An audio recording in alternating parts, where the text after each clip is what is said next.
Well, the Queensland Government and opposition are clashing over what Victoria's spike in cases means for their border.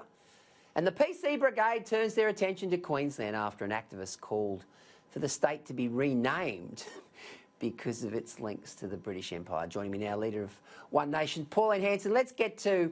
There's a lot to unpack here, Pauline. Let's get first off to the borders and the closures and the spikes in Victoria, and it's a dog's breakfast down there. I mean, do you think that because Victoria has had a second wave, so to speak, that this should affect the way in which Annastacia Palaszczuk and some other state leaders look at opening their borders? And, of course, that roadmap that we originally saw from the Queensland Premier would have meant July 10 would have been the lifting of borders in Queensland. It would have, Peter.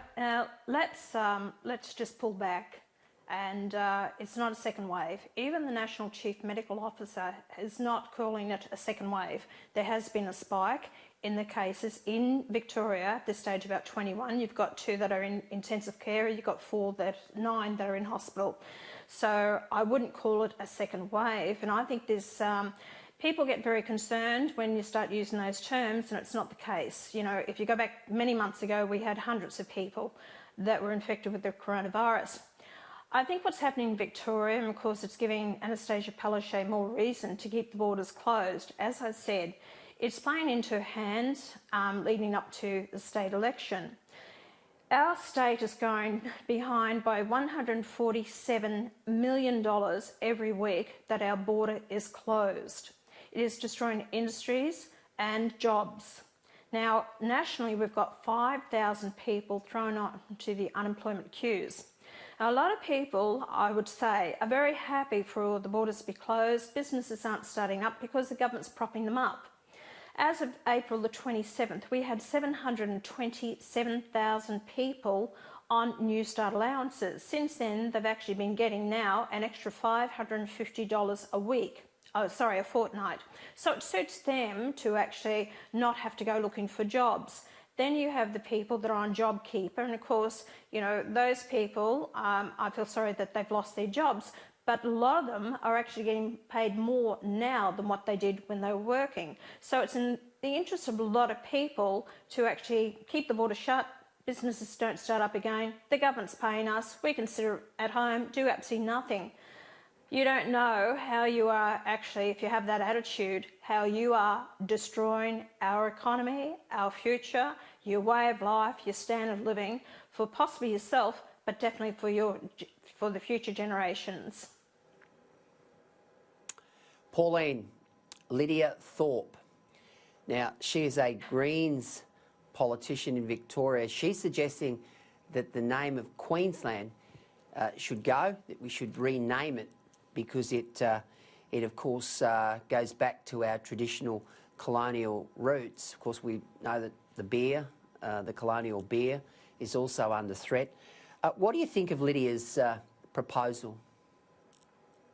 Well, do you know that I've had information given to me that elders and the Aboriginals call her Lydiot in Victoria. That's how much respect and time they have for her. And hearing her comments wanting to rename Victoria and Queensland is a load of rubbish.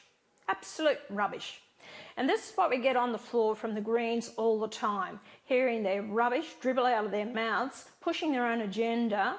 They think that they are going to have all these handouts to people and people fall in line with what they want to do. They wouldn't have a clue. Heaven help us if they ever get control of the Treasury, because this country would be broke.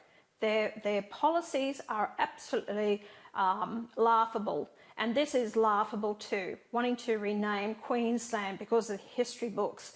Our history is there. Mistakes have been made throughout the history of the world by countries through invasions and takeovers, and just about every country has been taken over by someone else. But the whole fact is that we've learned this is a different generation, this is a different time in our history, and we learn from our past, but you cannot learn from your past never to make those mistakes again.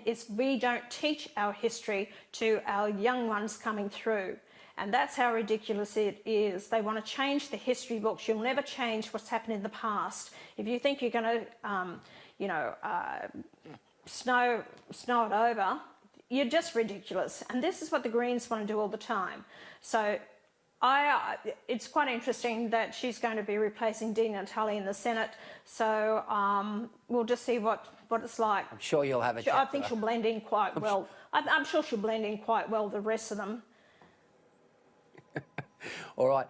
Before we go, Pauline, the Chinese, the finger's been pointed at them for these hacking dramas that we saw over the weekend. I know you're very concerned about this, but you're also concerned about the way in which they've, resisted any calls by Australia to find out what happened with the COVID-19 pandemic. This hacking, it's becoming a real concern, isn't it?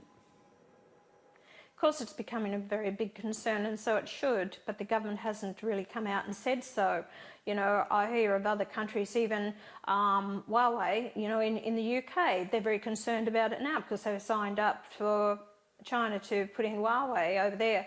I'm pleased that the government here never went ahead with that, and I cannot stand Daniel Andrews understanding why he's going ahead with the Belt and Road. I've said it all along, and I'll keep saying it. I don't trust the Chinese. They're a communist government. They want to control the people. They want to influence the world, and that's exactly what they're doing with their money and the power and the positions. And you know, the ownership that they have of our agricultural land. We've lost some fantastic farming lands throughout Australia, and especially even in Queensland, that they've taken over, buying up this farming land, and they let it sit there. And the farmers, you know, have to go out there and repair the fencing. They don't have the input into these communities. They buy it up, and then the families leave, and that's why we have a loss of services in these towns.